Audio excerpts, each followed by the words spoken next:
E aí pessoal, tudo bem? Vamos agora gravar mais um vídeo de exercícios resolvidos da nossa playlist de exercícios resolvidos de termodinâmica 1. Essa aqui a gente vai gravar um vídeo que fala um pouco sobre propriedades, tá? Propriedades de substâncias puras. E a gente vai ver como é que seria o método de solução desse exercício, também sem chegar na parte de resolver os números, só para a gente entender como seria o passo a passo. Vamos lá? O exercício proposto é esse daqui, ó. Tem um vapor saturado de R22 a 0 graus Celsius. Ele sofre um processo isotérmico, temperatura constante. Vamos até marcar isso aqui, ó. Quais são as condições que eu tenho? Eu comecei com vapor saturado a 0 graus Celsius. Ele sofre um processo isotérmico, a temperatura não vai mudar e seu volume específico atinge o dobro do valor inicial. Determinar no estado final pressão e título. E refazer o problema com o volume específico final do processo igual a metade do inicial. Vamos resolver esse problema da seguinte forma. Eu vou desenhar primeiramente dois gráficos aqui pra gente, dois diagramas. Fazer um diagrama TV e um diagrama PV. Tá? Esse é o nosso início de exercício, vai ser esse aqui. Primeiramente vou fazer aqui, ó, TV perdão, e PV. Como é que são esses diagramas? Né? Primeiro o desenho, só para lembrança aqui do nosso domo de líquido vapor, que é mais ou menos dessa forma aí. O domo de líquido vapor está aqui também. E aí, olha só, para o diagrama PV, TV, de temperatura, volume específico, eu tenho linhas isobáricas, certo? Então vou desenhar duas linhas isobáricas aqui, ó. A primeira linha isobárica seria essa. Região de saturação, vapor superaquecido, líquido comprimido, região de saturação, vapor superaquecido. E para o diagrama PV eu tenho linhas isotérmicas, o nosso processo é isotérmico. Então eu posso chegar aqui e desenhar ele com a região de saturação e depois se expande como vapor superaquecido. No caso do diagrama TV, perdão novamente, eu começo aqui, ó, começo de um certo valor de saturação. E o que eu sei? Que ele vai sofrer um processo isotérmico. Perdão novamente, gente, a garganta está meio ruim, vou tomar uma água aqui. Beleza, acho que vai melhorar. Ele sofre um processo isotérmico, ou seja, a temperatura dele não varia, e ele vai terminar com o dobro do volume. Então ele vai caminhar, se ele está com vapor saturado, ele vai terminar com o dobro do volume, se ele vai aumentar o seu volume, onde que ele vai parar? Ele vai parar saindo dessa linha verde aqui, exatamente numa região de vapor superaquecido. Esse é o estado 1, esse é o estado 2. No caso do diagrama PV, ele sai desse volume 1 e termina aqui com o volume 2. Olha só, dobrou, vamos considerar que isso é uma dobra de volume específico, tá? E se eu faço o processo em que ele cai pela metade do seu volume específico no estado 1, terminaria por aqui, ó, terminaria no estado 3. E se ele está ali na região de vapor superaquecido, se ele diminui o volume, onde é que ele vai parar? Ele só pode parar. Você pensa que ele está com a linha que ele segue aqui, na verdade, é a linha de temperatura constante. Ele está num processo onde a temperatura dele é constante. Essa temperatura aqui igual a 0 graus Celsius, tá? Essa linha não vai ser alterada. Então ele está ali, na mesma temperatura. Ele anda para a esquerda, onde é que ele vai parar? Região de saturação. Ou seja, ele termina com uma mistura líquido-vapor. Ou até talvez com um líquido comprimido, tá? Ele pode terminar, a gente não sabe ainda, mas julgamos aí que vai ser uma região, provavelmente um líquido vapor. Tá? Sabendo essas informações, a gente vai agora entender o nosso problema. Bom, vamos, primeira coisa, em qualquer exercício de termodinâmica que a gente tem, determinar os estados. A gente tem que ver quais informações a gente tem para determinar os nossos estados, e isso é lógico desse exercício, porque a partir do momento que eu determino o estado termodinâmico, eu sei qualquer pressão, consigo encontrar título, consigo encontrar qualquer coisa. Vamos começar então determinando o estado 1. No estado 1 a gente tem qual informação para ele? Estado 1. No estado 1 a gente tem o seguinte, a gente sabe que a gente tem a temperatura igual a 0 graus Celsius, né? Temperatura em 1 é igual a 0 graus Celsius. A gente sabe também que ele é um vapor saturado. Por ser um vapor saturado, ele tem uma temperatura já linkada com a sua pressão, tá? Vamos olhar aqui na tabela para a gente ver essa informação. Olha aqui, ó. Vamos lá na tabela do R22. A gente já está perto do R22. Olha aqui, ó. Tabela de propriedades de saturação para o R22, para a região de pressão. Só que a gente quer saber se a nossa entrada agora é temperatura. Então, usando a temperatura, a tabela A7 do livro de Moran-Shapiro, a gente tem essa informação aqui, ó, 0 graus Celsius, ó, 0 graus Celsius. A gente tem essa pressão, que é 4,9811 bar, ou seja, essa pressão aqui, a gente vai falar o seguinte, essa pressão aqui é uma pressão em 1, é igual a 0,49811 megapascal, tá? É porque em bar eu só mudei para megapascal, virou isso daí. E qual que é o nosso volume específico em 1? Ou que é igual, vou até botar aqui, 4,9811 bar. Tá?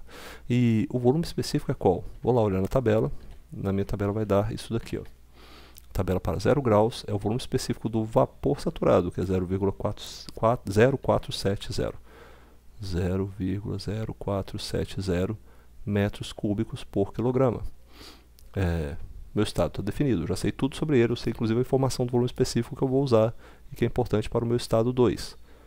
O estado 2, eu tenho duas informações sobre ele. Eu sei que ele está na temperatura também igual a 0 graus Celsius, porque é um processo isotérmico. Eu sei que ele se trata de um vapor superaquecido, porque é algo que a gente percebe só de olhar para esses diagramas, TV e PV. Eles já nos trazem essa informação. Só de a gente olhar do comportamento que vai ter ali, a gente já sabe que tem essas condições. Eu sei, inclusive, isso aqui, ó, olha que interessante. Essa linha de pressão 1, ela é maior do que a pressão 2. A pressão 2 é menor do que a pressão 1. Por quê? Porque estão em linhas isobáricas diferentes. A minha temperatura aqui ela é constante, é uma linha isotérmica no diagrama PV. Então não tem muito problema de eu olhar ali questão de pressão. Mas o próprio diagrama PV também me fala isso, que a minha pressão no ponto 2 é menor do que a pressão no ponto 1. Então eu já sei essa informação, tá?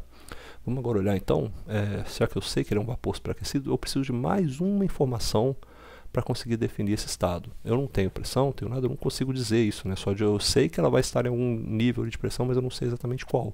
Se eu olho agora para o vapor superaquecido, eu vou precisar de mais uma informação. Essa informação vem do volume 2, porque eu sei que o meu volume 2 é igual a 2 vezes o volume 1, que é igual então a 0, de cabeça aqui é 0,0940 metros cúbicos por quilograma. A partir disso aqui, eu tenho que ir nas tabelas. Vou lá na tabela, como eu falei, a tabela... esse dado que eu busquei em qual tabela? Né? Tabela, deixa eu mostrar aqui, ó, tabela segundo Moran Shapiro foi na tabela A7. A7 de Moran e Shapiro. Tá? E a tabela que eu vou buscar agora os dados para os valores de vapor superaquecido são essa aqui, ó, as tabelas A9. Tabela A9. Os dados de vapor superaquecido para dados no livro de Moran e Shapiro, tá?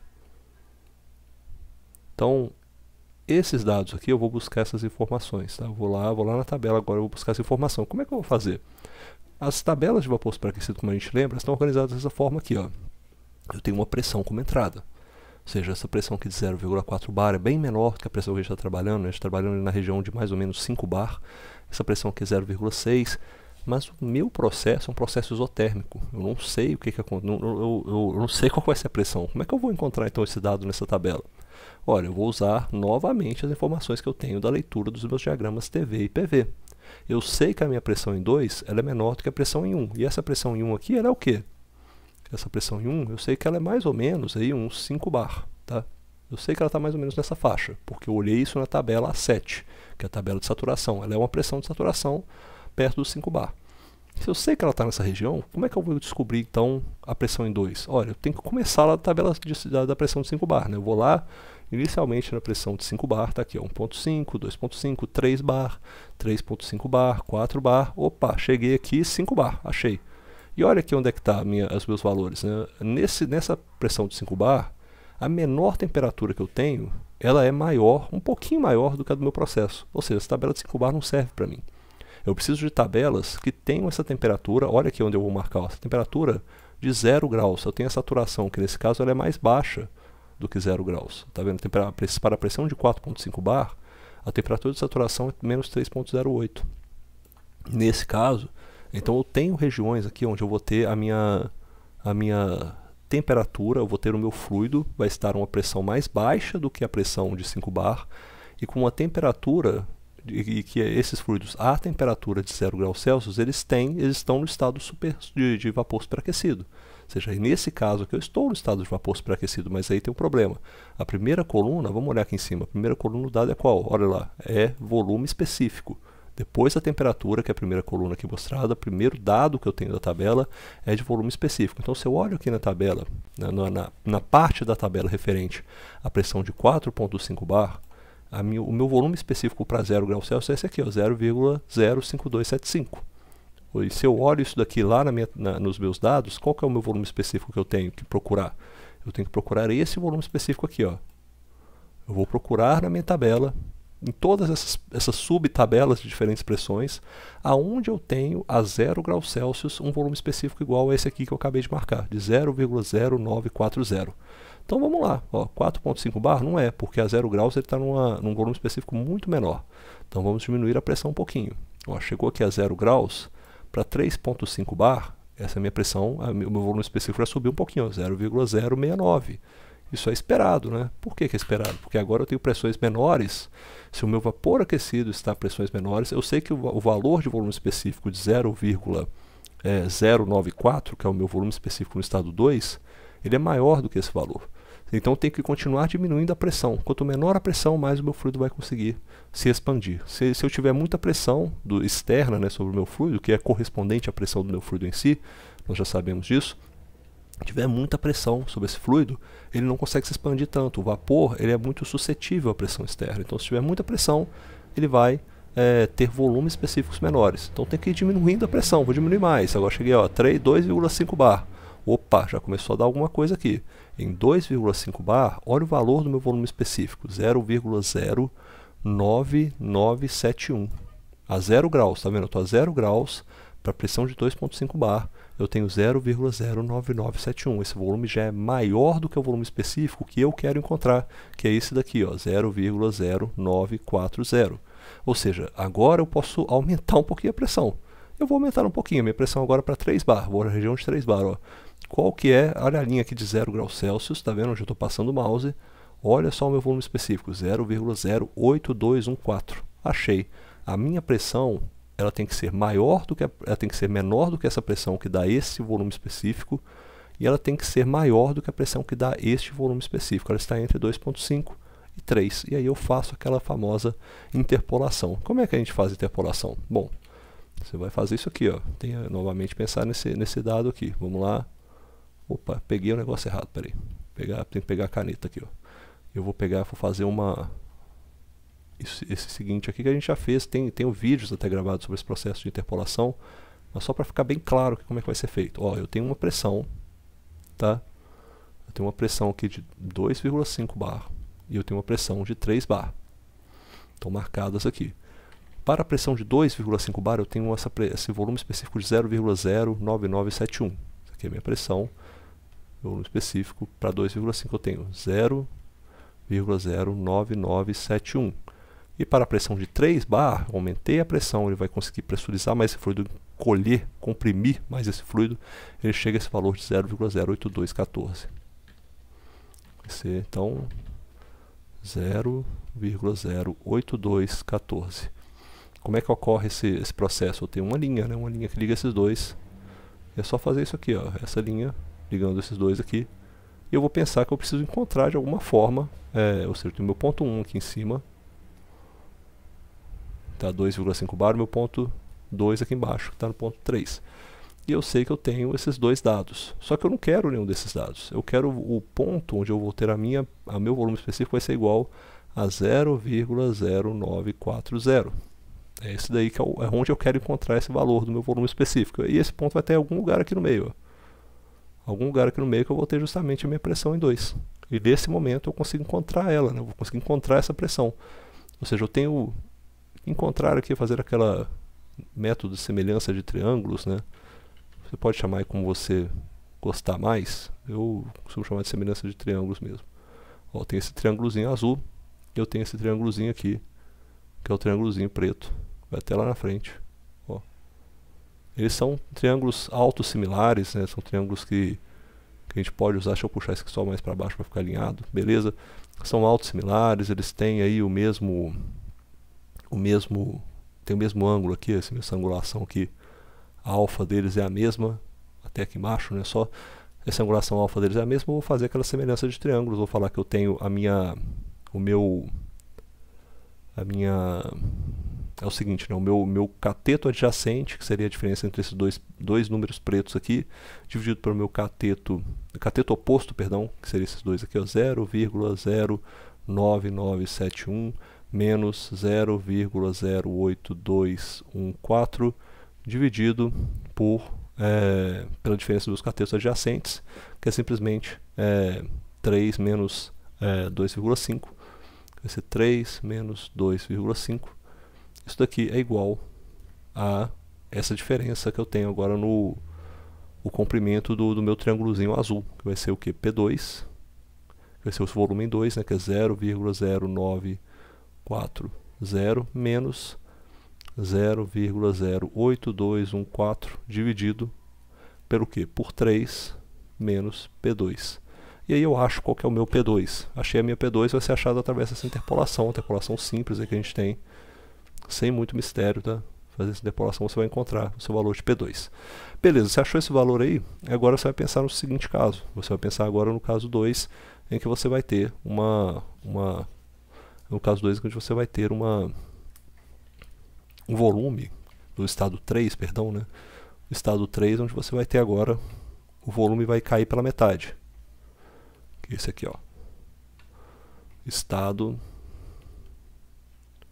3. Agora, nesse estado 3, eu tenho o seguinte, eu tenho a temperatura em 3, que é igual a 0 graus Celsius também, um processo isotérmico, e o meu volume em 3 é igual a volume em 1 dividido por 2. Bom, vamos lá, meu volume em 1 dividido por 2 é igual ao quê? 0,0470 dividido por 2. Nossa, isso aqui de cabeça vai dar o quê? Vai dar 20 igual a 0,235, pessoal, acho que é isso aí. Metros cúbicos por quilograma. Beleza. Vamos então olhar lá na tabela onde que esse valor aí vai cair. Esse valor cai aqui, ó, tabela de saturação. Vamos lá olhar a tabela de saturação. Eu tenho essa temperatura de 0 graus Celsius. Tabela de saturação para o refrigerante R22. Eu estou a 0 graus Celsius. E olha só, o meu volume de vapor saturado é 0,0470.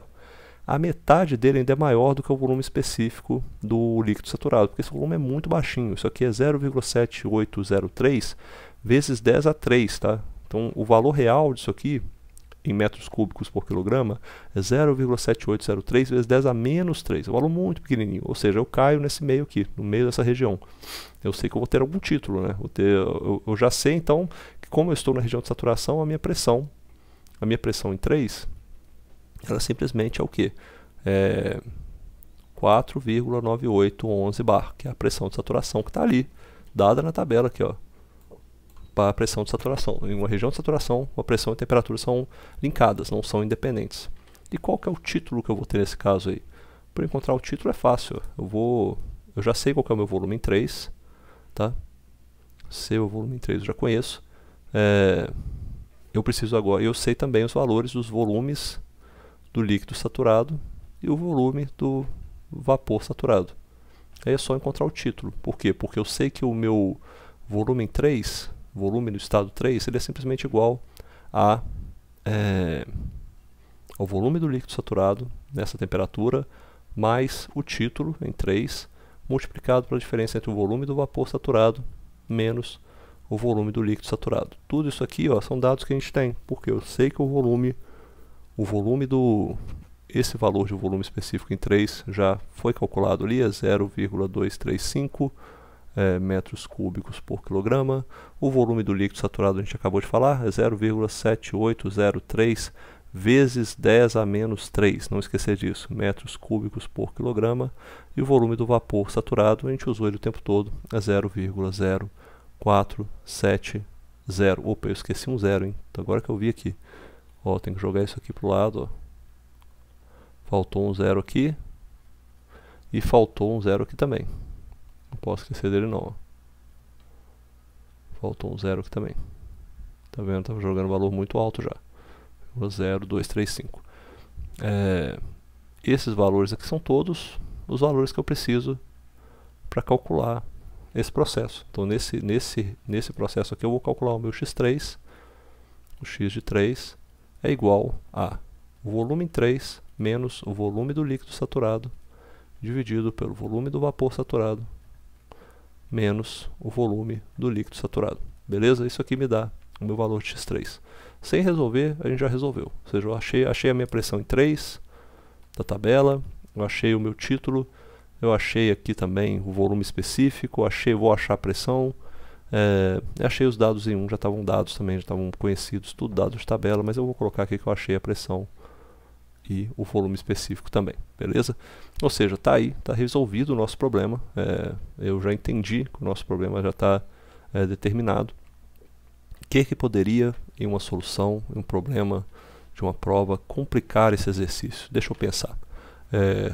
Uma coisa que poderia complicar, nesse caso, seria o seguinte, né? Uma prova poderia pedir, por exemplo, seria interessante se pedir a quantidade de calor trocado nessas duas condições. Falar assim, olha, eu quero saber quanto de calor que foi trocado. Se a gente considerar que esse é um processo isotérmico e... deixa eu ver... Pô, teria essa dificuldade, mas eu poderia pensar numa coisa dessas assim. Eu pensar, olha, eu quero que você pense agora que esse é um processo isotérmico e sem perda, sem geração de entropia. O processo perfeito, sem geração de entropia. Você teria que pensar no seguinte. Vamos lá, eu teria que ter esse caso aqui, ó. Teria que ter esse caso aqui, vamos lá. Tanto o processo de 1 para 2 quanto o processo de 1 para 3 seriam processos isentrópicos. Esse poderia ser a complicação, complicando o problema. Complicando o problema. Seria interessante talvez pedir isso aqui, ó. Falar, olha, considere que os processos 1 a 2 e 1 a 3 são isentrópicos. Isentrópicos não, eles não geram entropia. Falar assim, ó, não geram entropia. Entropia. Calcule o calor necessário para esse processo. Para estes processos. Ou assim, fale qual processo vai precisar de mais magnitude de troca de calor, sabe? Qual que vai precisar de mais do que o outro. Bom, isso aí você faria da seguinte maneira. Você vai pensar lá no diagrama. A gente tem muito uso nessa parte de propriedades do diagrama TV. Mas a gente também existe o diagrama TS. A gente usa mais ele na parte lá quando vai chegar em ciclo Rankine, essas coisas. A gente usa bastante o diagrama TS. Mas a gente pode ter em mente que existe um diagrama TS também. O diagrama TS ele é muito parecido com o diagrama TV, só que a curva, né, do domo de líquido vapor é um pouquinho mais, sei lá, mais gaussiana talvez, é mais assim, né? E aí você tem esse T e o S aqui que é de entropia, tá? Como é que ocorreria esse processo? Você vai ter aqui um processo que começa, né, numa região de... E também tem a questão, né, o processo isobárico também é muito parecido. Ele é nesse diagrama TS, né? Se for o diagrama TS é mais ou menos assim também. Corre aqui, segue e vai depois ser vapor superaquecido. Assim, ele é bem parecido, não muda muito não. Ele é bem análogo ao diagrama TV, tá? No seu processo em 1 começaria aqui, você teria esse processo. Isso aqui seria, por exemplo, a pressão 1, né? Pressão 1, e você teria a pressão 2 aqui, ó. Tá, tá meio curvo demais essa linha aqui que deveria ser retinha. E depois vai para a pressão 2 aqui, a pressão 2. Como é que você teria esse processo? Você sairia dessa pressão aqui e iria para o estado 2, estaria por aqui, ó. Você tem o estado 1, o estado 2, você teria o estado 3 por aqui. Ou seja, esse aqui teria um S3, você já definiu o estado 1, o estado 2, o estado 3, você sabe quais são esses valores. O S1 você sabe, o S2 você sabe também. Então não tem nenhum problema para achar esses valores aí. Você sabe também que é uma temperatura constante, ou seja, o meu T ele é sempre igual a 0 graus Celsius, tá? Só que aí você tem que pensar, esse 0 graus Celsius não é 0 graus Celsius, né? Ele é 273,15 Kelvin, ou seja, essa é a unidade dele. Por quê? Porque quando eu coloco naquele processo aqui, quando eu olho para esse diagrama, eu tenho que lembrar lá de ciclos, né? Quando eu faço a parte de ciclos, isso aqui também, ó.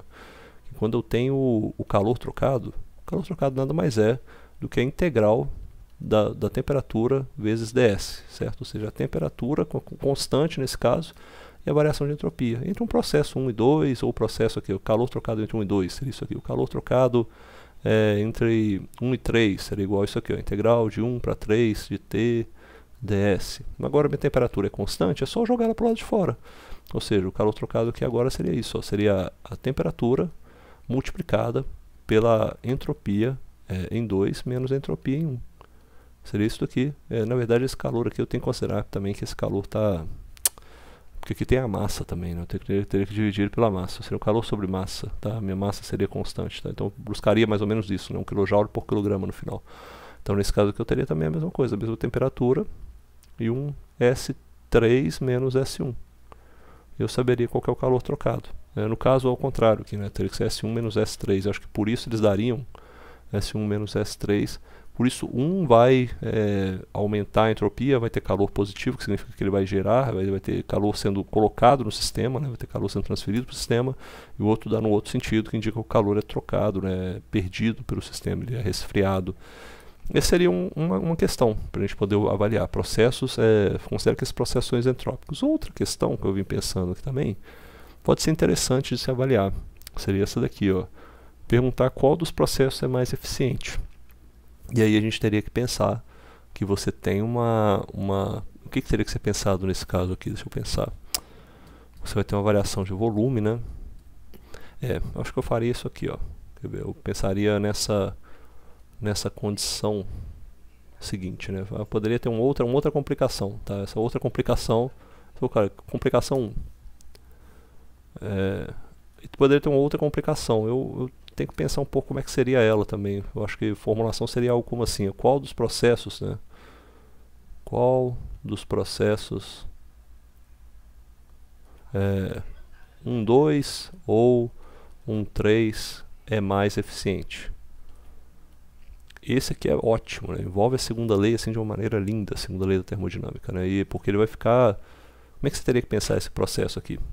A segunda lei da termodinâmica, quando a gente formula a equação, né, do balanço da entropia, que é uma das formas de a gente poder avaliar a segunda lei também, a gente fala dessa variação da entropia, tá?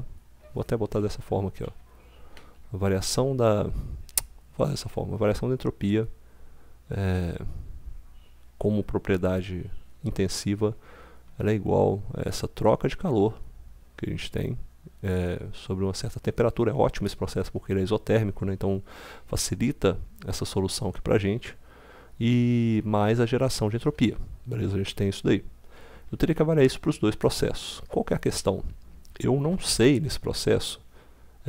No caso, se ele for um processo isoentrópico, como esse aqui, ó, tudo bem, eu posso fazer essa fórmula aqui que eu fiz. Eu posso usar essas duas formulações e realmente resolver e calcular isso aqui, porque, como eu falei, o calor ele depende de como a gente sabe disso, né? O calor depende do processo. Se eu falei que o processo é isentrópico, é só fazer essa integral realmente que eu tenho um processo aí que eu vou garantir que ele é isentrópico, eu vou saber qual que é a troca de calor que foi feita. Mas não necessariamente eu vou ter um processo isentrópico, né? Não necessariamente vai ser um processo que vai ser isentrópico. Essa equação aqui, por exemplo, essa equação que é o Q igual a TdS, ela é derivada disso que a gente estava falando, ela é derivada disso aqui, ó, de eu falar que é derivada dessa definição aqui, ó, falar que o ds é igual a Q, isso aqui é o del Q sobre T mais um del sigma, é uma coisa assim.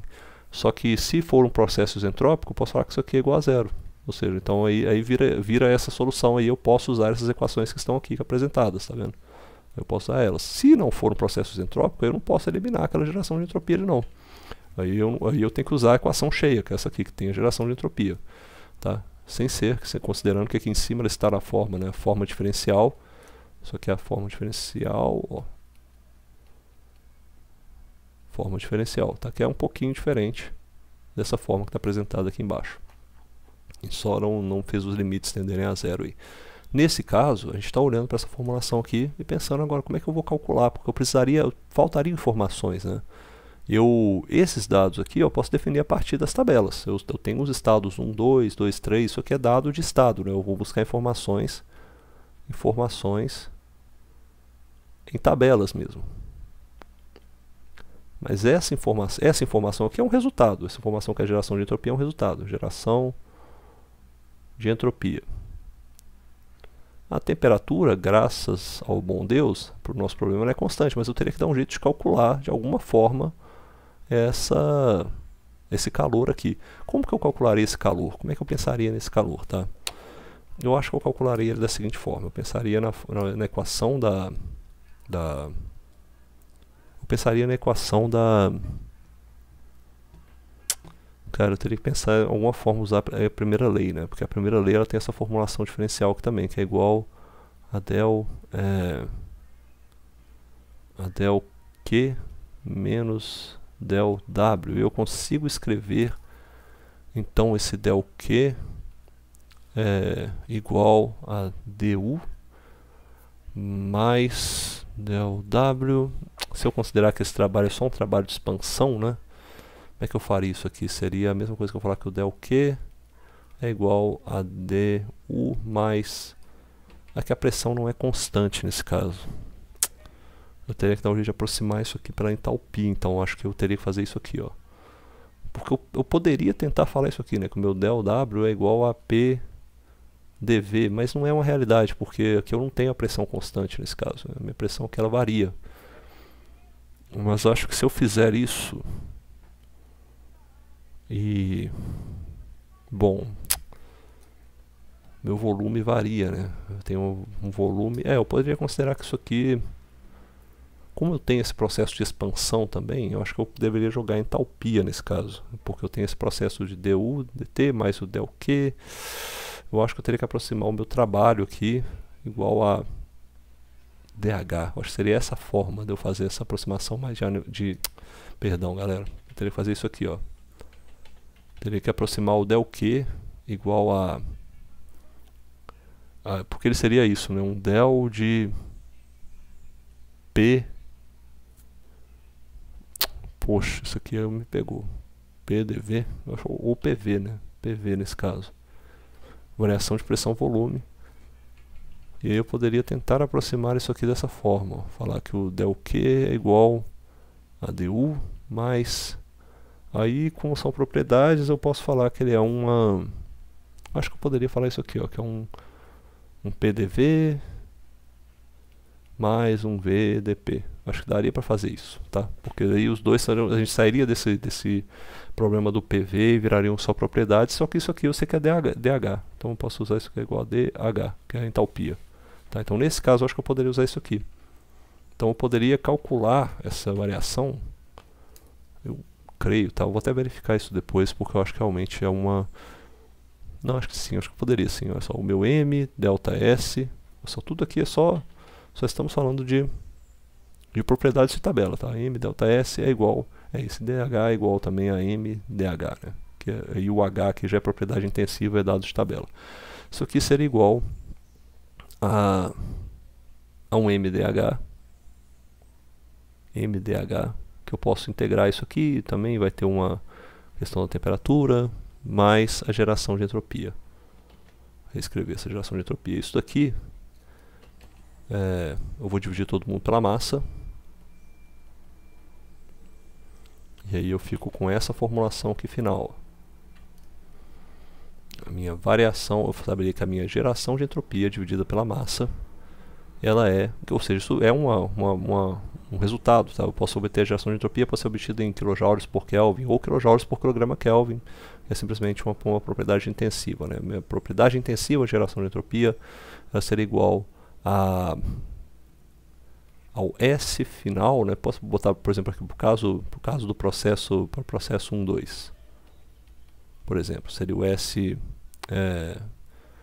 em 2 menos o S em 1 mais o H2 menos o H1 dividido pela temperatura, que é a temperatura fixa que a gente tem. E para o processo 1, 3, sigma sobre m é igual a S3 menos S1 mais H3 menos H1. Na verdade está ao contrário, né? Teria que trocar a ordem aqui, ó. Seria o S1.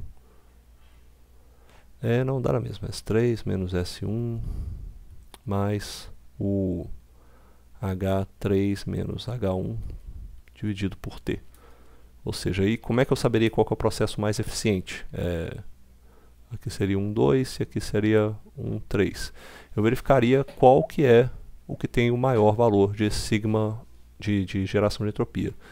Se sigma 1, 2 sobre m for maior do que sigma 1, 3 sobre m, quer dizer que o processo mais eficiente, ele logicamente é o sigma 12, e se sigma 12 for, perdão, que eu escrevi errado, ó. Significa que o processo mais eficiente é aquele que tem o menor geração de entropia, ou seja, nesse caso aqui seria o sigma 3. No caso contrário, se sigma 2 sobre m for menor do que sigma 3 sobre m, ele gera menos entropia, ele é consequentemente mais eficiente. Então, seria o processo mais eficiente. Então, esse daí eu acho que encerraria os nossos questionamentos, beleza? Depois eu tenho que checar só essa derivação onde eu uso o H, mas eu acho que estaria correto. Porque nesse caso você tem um processo que ele tem uma variação de pressão e variação de volume. Ambos estão variando, né? Você varia pressão e volume numa certa região, e ao variar pressão e volume numa certa região, é o método correto a gente avaliar essa energia gasta nesse processo é usar a entalpia mesmo, beleza? A energia usada, né, transferida para esse processo seria a entalpia. Beleza? Então encerro aqui e espero que vocês tenham gostado do vídeo aí. Até mais.